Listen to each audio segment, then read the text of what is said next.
Bonjour, il y a des regrets qui font mal. Ce sont ces types de regrets, ces regrets auxquels on pense souvent. On pense à ce qu'on a fait ou on pense à ce qu'on n'a pas fait ou à ce que quelqu'un nous a fait. On regrette en tout cas une situation, on regrette quelque chose, une parole. Malheureusement, on ne peut rien y faire, la chose a été faite et rien ne peut changer par rapport à la situation. On est dans le regret. Judas va faire cette terrible erreur de trahir Jésus, son maître, celui avec qui il a marché pendant 3 ans et demi. Et il va avoir un tel regret d'avoir trahi Jésus pour un peu d'argent, lui qui avait la cupidité dans le cœur, qui volait dans le portefeuille du ministère de Jésus, qui volait l'argent qui était destiné aux pauvres, va rendre l'argent qu'on lui a donné, quelques pièces, la valeur que Jésus avait pour lui. Waouh, terrible. On a parlé des erreurs hier et celle-ci, c'était la pire et la plus grande des erreurs qu'un homme ait pu faire. Et il va tellement regretter ce qu'il a fait qu'il va se suicider. Ses entrailles vont se répandre et une terrible mort et surtout une terrible éternité. Alors le regret peut ne rien amener de positif et en fait souvent le regret ne produit aucun fruit agréable, aucun fruit qui soit bon, aucun fruit qui soit quelque chose qu'on pourra utiliser pour demain. Il y a aussi le regret qui nous pousse à la repentance. Celui-ci, il est bon. Il est bon parce qu'on regarde ce qu'on a fait et on se dit on n'aurait pas dû faire cela, on regrette amèrement et on se repent. Celui-ci est bon. Cette tristesse qu'on peut avoir dans notre cœur, notre conscience parce qu'on a mal agi et c'est cette tristesse qui nous pousse à la repentance. Celle-là, elle est bonne, cette tristesse. Ce regret, il est bon. Mais il y a des regrets qui ne produisent rien de bon. On regrette ce qu'on a fait. Et il y a encore, je disais cette semaine, de multiples occasions de faire des erreurs. Il y a aussi de multiples occasions de regretter quelque chose qu'on a fait ou qu'on n'a pas fait. Quelqu'un peut regretter de ne pas avoir été voir la personne qui était en train de mourir ou qui était à l'hôpital. Regretter de ne pas avoir dit les paroles qu'elle aurait dû dire. Regretter de ne pas avoir fait telle action pour son enfant. Regretter de ne pas être parti en vacances avec les enfants quand c'était encore le moment de partir en vacances. Regretter de ne pas avoir pris plus de temps avec les personnes qu'elle aimait. Regretter d'être allé dans tel endroit alors que le Seigneur avait dit de ne pas y aller. Et on sentait à l'intérieur, dans le témoignage intérieur, on sentait un malaise et on a quand même été, on regrette parce que là-bas, il s'est passé des choses mauvaises. On peut regretter tout un tas de choses. Certains peuvent regretter leur mariage. Certains peuvent regretter d'avoir désobéi au Seigneur qui leur avait demandé d'aller. Jonas va s'enfuir loin dans l'endroit où le Seigneur l'avait appelé à exercer son ministère et il est là au fond du grand poisson. Et il regrette et il dit, il formule cette prière, j'accomplirai les vœux que j'ai formulés. Le regret, c'est une chose. Mais ce regret, s'il est là, il doit nous amener à la repentance. Seigneur, pardonne-moi. Il y a des regrets qui viennent parce qu'on a été incrédule. Dieu nous avait dit de croire, Dieu nous avait donné sa parole. On n'a pas cru, on a choisi la chair, un calcul humain et un déménagement humain. On a arrêté les études, on a arrêté ce travail, on a arrêté cette relation parce qu'on ne croyait plus. Et pourtant, Dieu nous disait de continuer. Mais on n'a pas eu la foi nécessaire et maintenant on regrette. On dit, oh, si seulement, si seulement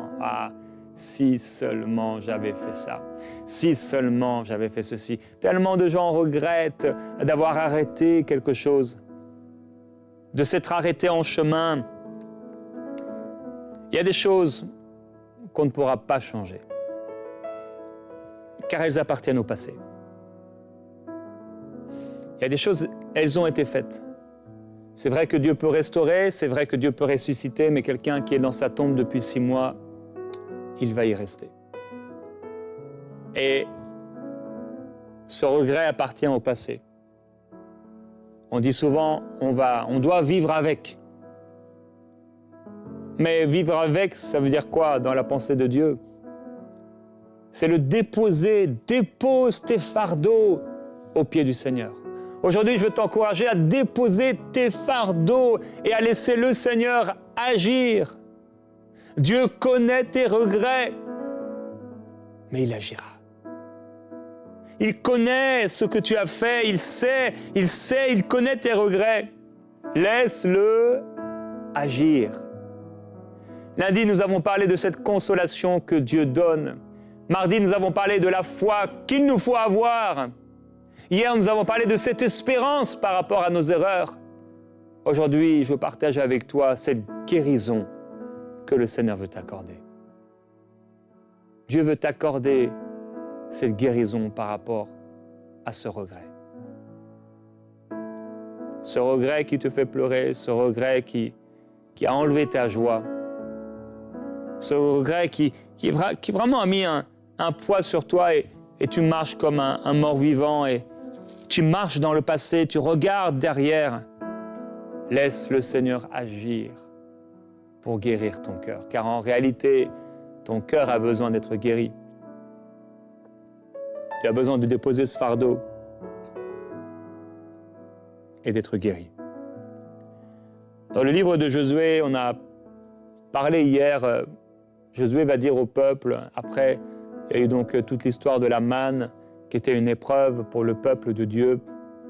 La plupart ne vont pas être agréables à Dieu, ils vont mourir dans le désert, il y aura une nouvelle génération. Et avec cette nouvelle génération, Josué va leur dire de se sanctifier parce que le Seigneur va faire de grandes choses. Il dit « Sanctifiez-vous, car demain l'Éternel accomplira des prodiges au milieu de vous. » Oui, Dieu agira. Quand on se repent en Dieu, on peut être sûr qu'il va agir. Et donc, lorsque toute la nation eut achevé de traverser le Jourdain, l'Éternel dit à Josué, « Prenez 12 hommes parmi le peuple, un homme par tribu,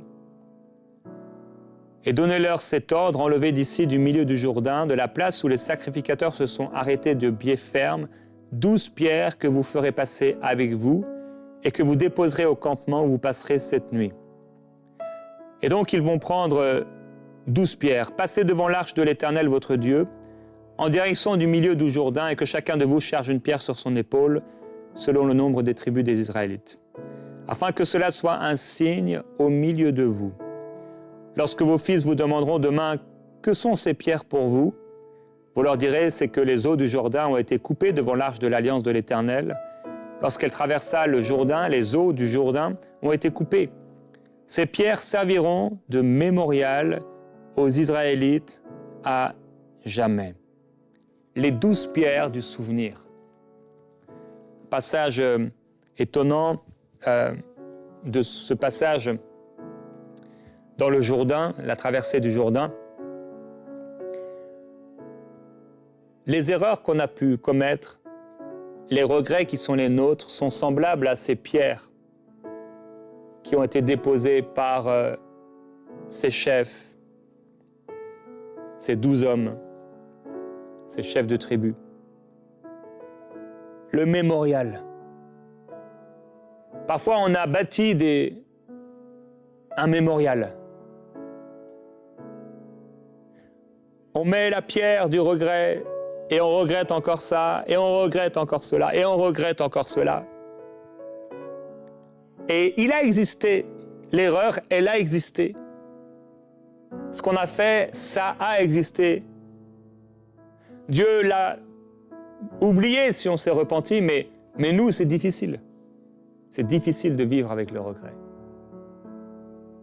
Ça vient puiser, enlever notre force spirituelle. Ça vient décourager, ça vient avec un esprit de découragement et ça nous empêche de prier, de croire et d'avancer dans la vie. Et on est encore toujours en train de penser à ce qu'on n'a pas fait ou à ce qu'on a fait ou à ce qu'on nous a fait. et on regrette et on vit dans le passé. Ces pierres étaient le témoignage de l'action de Dieu. On doit avoir un mémorial, pas pour nous rappeler de nos erreurs, mais pour se souvenir des actions de Dieu. Et avant tout, même s'il y a eu erreur, eh bien, quand ils ont traversé la mer, et quand d'ailleurs la première traversée, le peuple a traversé la mer, tous leurs persécuteurs, tous leurs oppresseurs sont morts dans la mer, sont restés dans la mer. Je veux t'encourager aujourd'hui à laisser au fond de la mer tes regrets. Si tu as pris la pierre du regret avec toi et tu portes cette pierre dans ta vie, elle est lourde. Ça devait être des pierres qui étaient lourdes. Ils prenaient des grosses pierres et ils les ont chargées sur leurs épaules. Il est écrit, Josué dressa 12 pierres au milieu du Jourdain, à la place où s'étaient arrêtés les pieds des sacrificateurs qui portaient l'arche de l'Alliance, et elles y demeurent jusqu'à aujourd'hui. Au milieu du Jourdain ont été mises ces pierres. Des grosses pierres lourdes, lourdes à porter. La pierre du regret, tu ne dois pas la transporter avec toi toute ta vie. C'est un poids trop lourd à porter.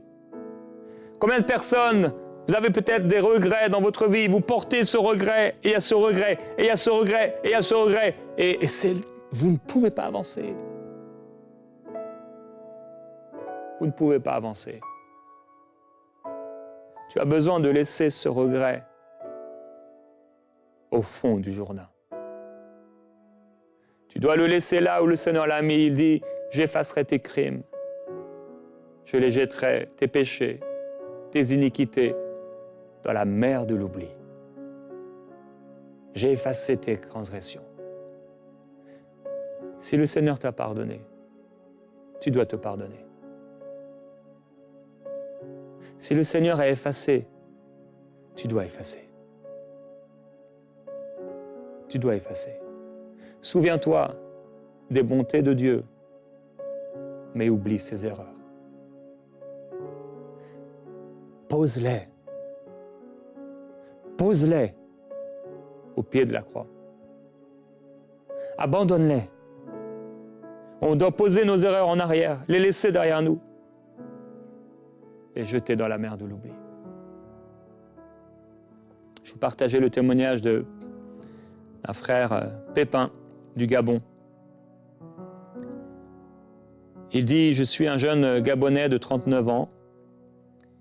J'ai raté certaines opportunités dans ma vie et je ressassais sans cesse le passé. Il y a quelqu'un qui ressasse sans cesse le passé. Et tu m'écoutes. Je ressassais sans cesse le passé, imaginant ce qu'auraient été mes choix différents. Ces moments d'évasion de la réalité m'ont conduit au péché d'impudicité et à d'autres transgressions. Oui. Parce que quand tu acceptes de plonger dans le regret, c'est comme de la vase. C'est pas bon. Tu plonges dans tes erreurs, ou tu plonges dans les erreurs des autres, et tu nages là-dedans, et tu vis là-dedans, c'est pas bon. Et ça va ouvrir la porte, et ça ouvre souvent la porte à des esprits qui veulent t'influencer et t'oppresser. Le diable qui veut te condamner pour ce que tu as fait ou pour ce que tu n'as pas fait. Il veut t'écraser la tête dans la poussière, parce que c'est là qu'il rampe dans la poussière tous les jours de sa vie, comme le serpent, dans la poussière. Et le Seigneur l'a dit, à l'origine, oui, te blessera le talon, mais toi tu lui écraseras la tête. Alors tu as peut-être été blessé, tu as peut-être échoué, tu as peut-être commis une erreur, mais relève-toi. Même David s'est relevé. Vous souvenez-vous, quand il a commis cette erreur, nous en avons parlé hier avec Bathsheba. Un moment de faiblesse. Un moment de faiblesse. Et voilà, le pire est arrivé. Mais non seulement ce moment de faiblesse, il aurait pu se repentir, mais il a voulu cacher la chose. Il a trouvé des moyens qu'on ne voit pas ce qu'il avait fait. Et au-delà de son péché, de son erreur, au lieu de se repentir, il va commettre un double péché. Faire mourir le mari de cette femme. Et de ce moment, de cette relation sexuelle va naître un enfant. Et l'enfant va mourir. À sa naissance. Et David va pleurer, va supplier Dieu, alors que l'enfant est malade, et il va demander à Dieu son intervention.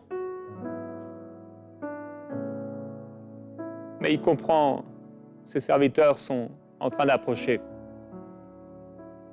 Il comprend que l'enfant est mort. Et qu'est-ce qu'il fait? Il se relève. Lui qui était à terre, lui qui ne mangeait plus, qui ne parlait plus avec personne, il se relève, il change ses vêtements et il va dans la maison de Dieu l'adorer. Tu dois te relever. Tu dois changer tes vêtements et tu dois continuer de servir le Seigneur. Il y a des regrets. On peut regretter un mouvement qu'on a fait, un geste qu'on a fait, une parole qu'on a donnée. Il faut te pardonner.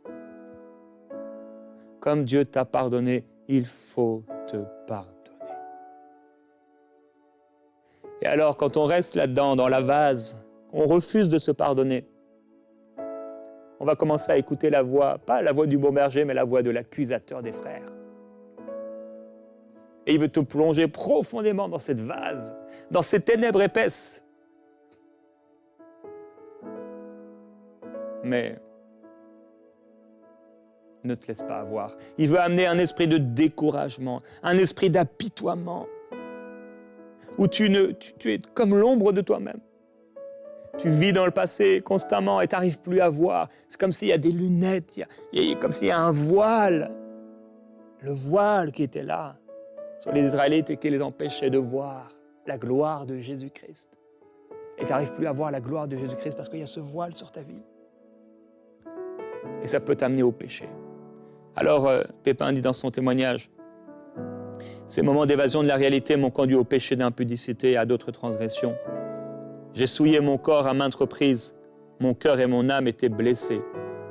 Ouais, si tu vis trop là-dedans, dans la vase, il peut y avoir des esprits de séduction, esprits de convoitise, qui vont te dire, ah c'est dur ce que tu vis, allez, prends un verre, allez, fume un joint, allez, regarde une vidéo porno, allez, va dans une relation contre nature ou une mauvaise relation, allez, vas-y, regarde ça, c'est pas si mauvais, fais-toi du bien, prends soin de toi. Ça, ce sont des esprits envoyés tout droit de l'enfer. Depuis mes 20 ans, je ressassais ma vie sans avancer. Il a 39 ans aujourd'hui. Prisonnier des mêmes péchés, déprimé et découragé. Mais aujourd'hui, le Saint-Esprit m'a poussé à m'accepter et à me pardonner.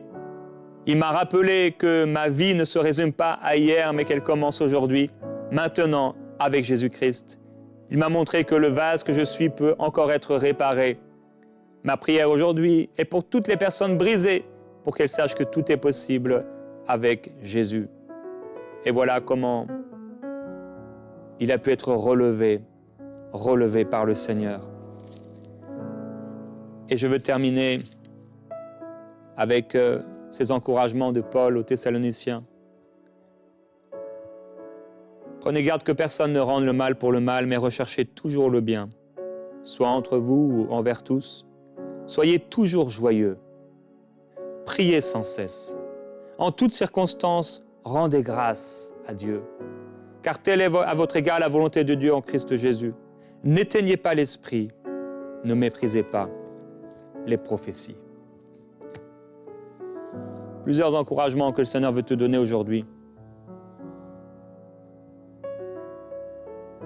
Ne rends pas le mal pour le mal, parce que c'est aussi des façons avec laquelle on peut réagir. On regrette parce que quelqu'un a fait ou quelqu'un nous a empêchés, on fait le mal.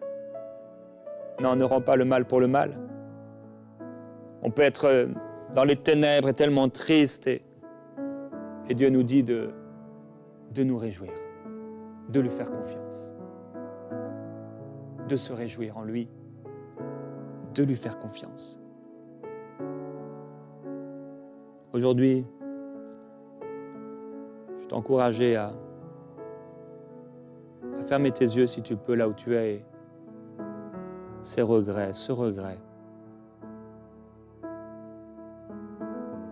Il y a une femme, tu regrettes d'avoir donné ta virginité. Souvent, ça t'a fait pleurer. Souvent, ça t'a accablé. Quelqu'un regrette de ne pas avoir été là pour son enfant. Quelqu'un regrette d'avoir commis l'adultère. Quelqu'un regrette d'être parti, d'avoir quitté ce travail et toutes les conséquences qu'il y a eu après. Quelqu'un regrette de s'être emporté violemment, d'avoir dit des paroles qu'il ne devait pas dire. Quelqu'un regrette d'avoir pris cette décision de quitter le pays, de quitter cette personne. Quel que soit le regret, Seigneur, je prie pour cette personne.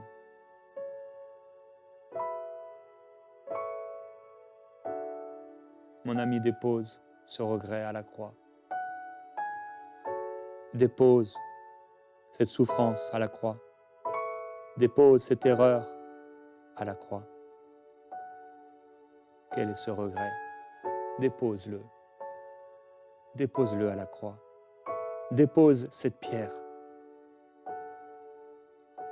Cette pierre, tu l'as dressée comme un mémorial et tu as marché avec. Dépose. Jette-la. Elle est trop lourde. Seigneur, je jette cette pierre du regret. Je ne veux pas vivre dans mon passé. Je ne veux plus vivre dans mon passé. Je ne veux plus porter cette pierre, elle est trop lourde. Je ne sais pas comment tu vas le faire, mais j'ai confiance en toi, que tu le fais. Tu guéris mon cœur brisé. Viens guérir mon cœur qui souffre. Viens guérir mes émotions. Je m'humilie. Je m'humilie à tes pieds. Plusieurs, vous devez vous mettre à genoux et je veux me mettre à genoux avec vous. Au pied du Seigneur, s'humilier. Laissez au Seigneur le contrôle sur vos émotions. Laissez au Seigneur le contrôle sur votre présent et sur votre avenir. Et lui déposer ses pierres à ses pieds. Prends ce regret. Seigneur, tu connais ce regret. Je te le laisse. Oui, j'aurais dû être là, j'aurais dû faire ça. Et je ne l'ai pas fait, mais tu m'as pardonné. J'accepte de me pardonner. Je me pardonne pour ce que j'ai fait. Déclare maintenant dans ce temps de prière, alors que le Seigneur t'entend et te voit, dis au Seigneur maintenant, je veux te laisser un instant, dis-le.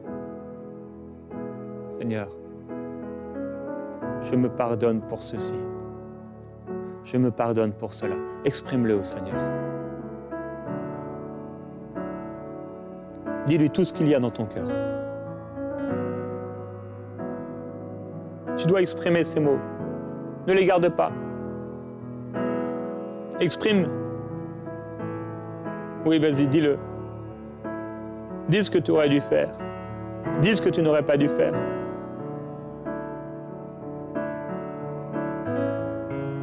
Certains, vous ne l'avez jamais dit. Il faut que ça sorte. C'est un trésor dans ton cœur. Donne ce trésor au Seigneur. Tu n'en veux pas. Ce n'est pas un bon trésor.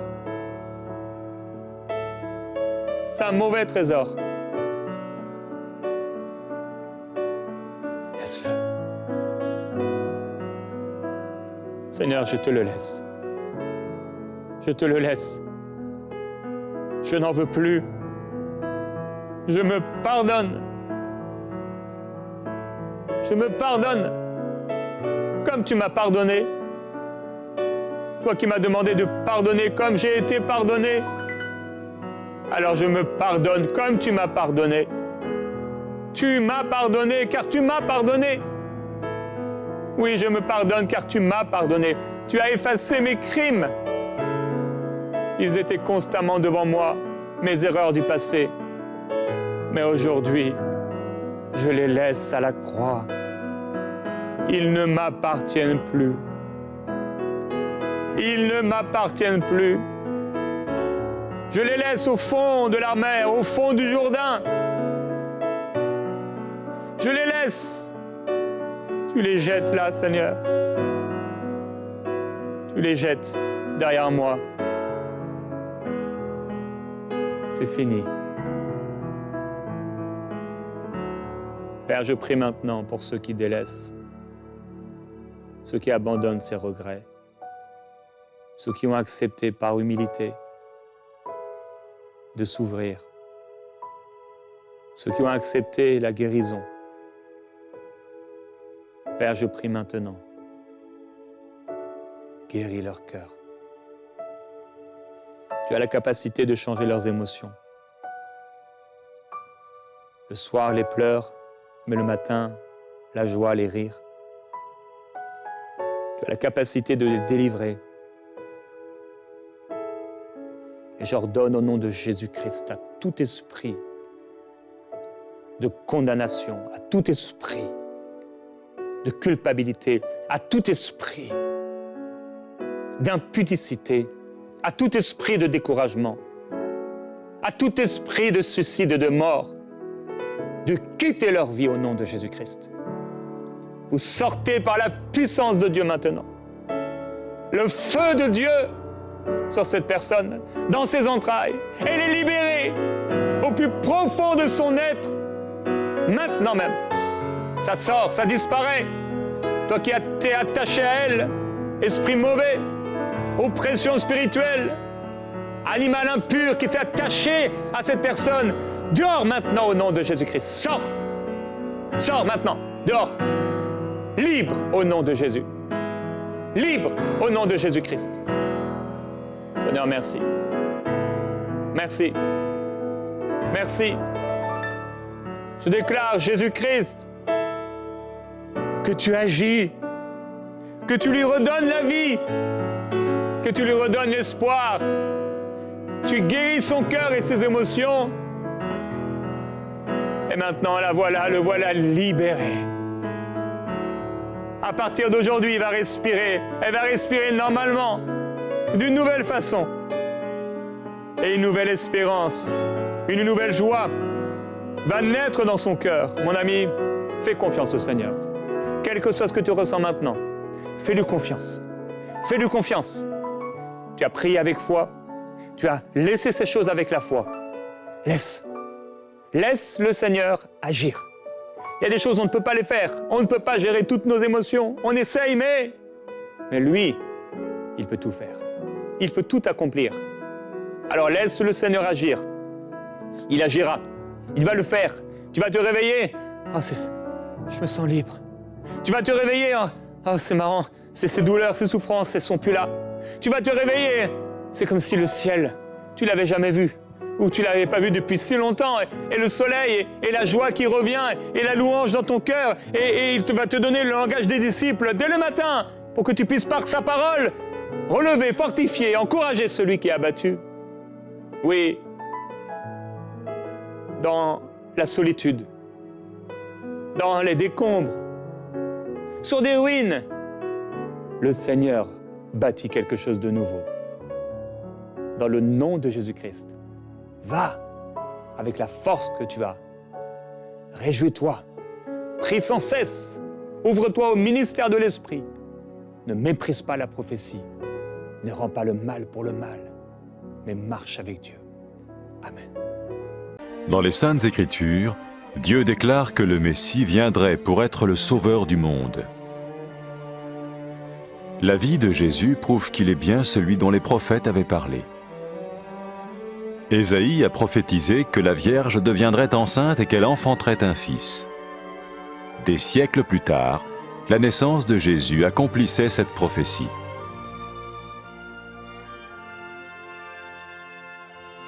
Les Saintes Écritures déclaraient que le saint à naître serait appelé le Fils de Dieu. Cela signifiait que Jésus serait le Fils de Dieu au sens spirituel et non au sens physique. Nous le voyons par sa manière de vivre. Il a guéri des malades, il a pardonné leurs péchés, les a ramenés à Dieu et leur a promis une place dans le royaume éternel de Dieu. Il s'est offert lui-même en sacrifice pour le péché à leur place. Puis il est revenu à la vie, victorieux sur la mort selon le plan de Dieu. Jésus a dit « Personne ne me prend la vie, mais je la donne de ma propre volonté ». La vie de Jésus n'a pas seulement accompli les écrits des prophètes, mais elle a aussi confirmé la vérité de la sainte parole de Dieu. Les prophètes avaient écrit « Ta parole, ô mon Dieu, est parfaite, elle dure à toujours ». Jésus lui-même a dit « Le ciel et la terre disparaîtront, tandis que mes paroles ne disparaîtront jamais ». Jésus est venu pour nous donner la vie dans toute sa plénitude. Et quand l'homme a désobéi à Dieu dans le jardin d'Éden, il a choisi sa propre voie et ses actions l'ont séparé du Créateur.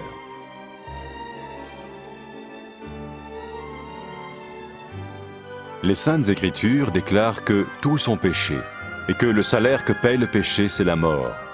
Il s'agit de la mort spirituelle, éternelle séparation d'avec Dieu.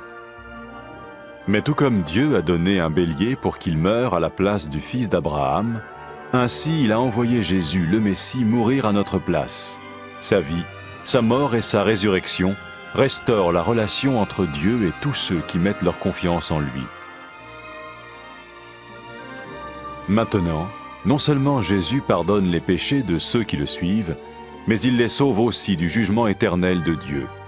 Ils sont sûrs d'aller au paradis et de vivre avec lui pour toujours. C'est cette vie et cette liberté de la culpabilité et du pouvoir du péché que Jésus offre à chacun aujourd'hui.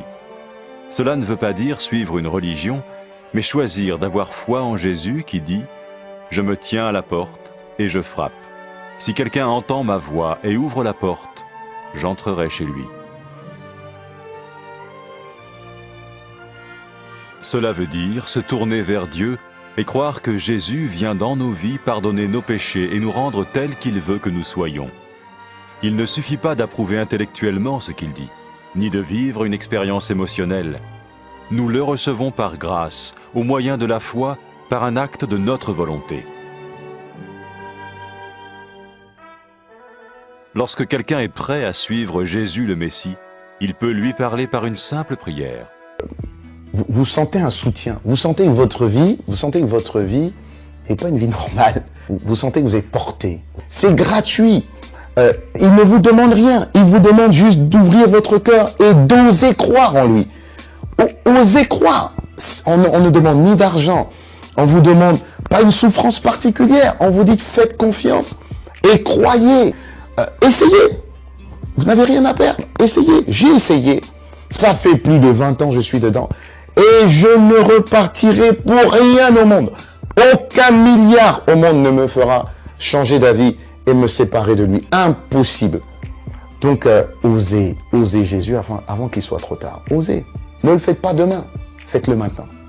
Et quand la fin de votre vie arrivera, parce qu'elle arrivera pour tout le monde, pour moi et pour les personnes qui me regardent, ou même pour les personnes qui sont derrière cette caméra, au moins vous serez sûr que vous partez avec celui qui vous a donné une nouvelle vie. Cette vie peut commencer maintenant, dès que vous l'acceptez, et cette vie continuera après que la mort soit venue. La mort n'est qu'un passage pour une autre vie beaucoup plus belle. Mais vous avez la possibilité d'oser cette nouvelle vie maintenant, tout de suite. Faites-le maintenant, tout de suite. N'attendez pas demain ni après-demain. Faites-le maintenant, tout de suite. Prenez 1 minute et faites-le. Je vous en prie, vous ne serez pas déçus.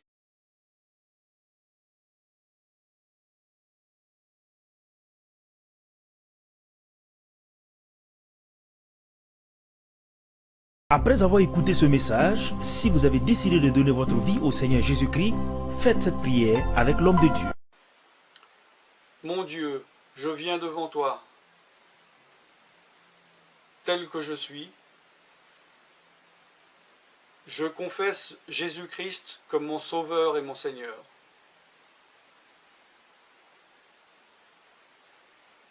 Je crois qu'il est mort sur la croix pour mes péchés, qu'il a porté ma condamnation. Il a porté mes péchés et mes maladies. Que Jésus-Christ est le Roi des rois et le Seigneur des seigneurs. Qu'il est le Fils de Dieu. Qu'il est maintenant ressuscité et assis à la droite du Père. Et il prie maintenant pour moi. Je me suis détourné de mes péchés et je veux obéir à ta parole.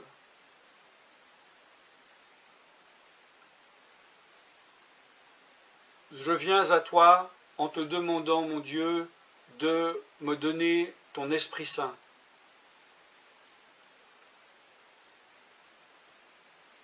Remplis-moi de ton esprit, afin que tu ne sois plus à l'extérieur de moi, mais que tu viennes habiter en moi.